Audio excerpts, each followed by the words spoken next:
Pour résoudre le problème de la production de documents d'identification, le délégué général à la Sûreté nationale du Cameroun, Martin Bargangele, et Lebino Kariti, président du conseil d'administration de l'entreprise JMBH Authentique, ont signé un contrat pour la mise en service d'un nouveau système d'identification sécuritaire au Cameroun dès fin 2024.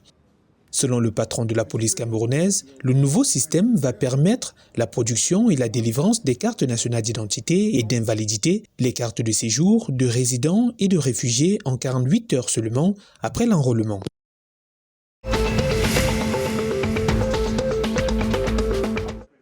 Les autorités gabonaises ont entrepris des négociations avec des opérateurs canadiens et tchèques en vue de la signature de 2 contrats de partenariat pour la modernisation des aéroports du Gabon. Il est prévu, selon les termes du contrat, la mise en place d'un système d'information avancé des passagers et la fourniture des équipements de sécurité et de sûreté des aéroports, l'entretien et la formation des utilisateurs. Le contrat devrait permettre la modernisation de l'ensemble des aéroports du Gabon, dont celui de Lambaréné, de Koulamoutou ou encore celui de Ouyem.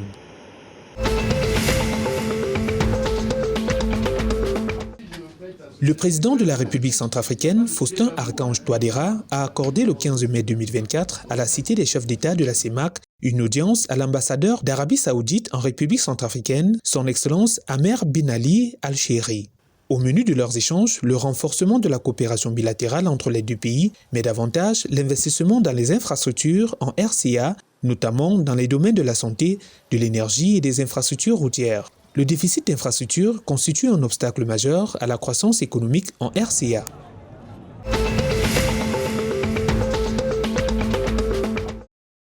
Le président du comité de direction du pôle énergétique d'Afrique centrale, Ruiz Pereira do Amaral Gurgel, appelle à la relance des projets régionaux retenus en vue d'améliorer l'accès à l'électricité dans les pays d'Afrique centrale.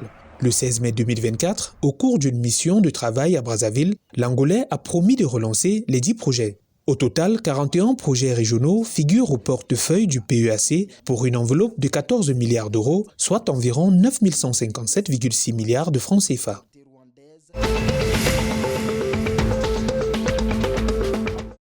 Les autorités tchadiennes sont à pied d'œuvre pour lutter contre la poliomyélite sur l'étendue du territoire. Une campagne contre la maladie a été lancée le 17 mai 2024.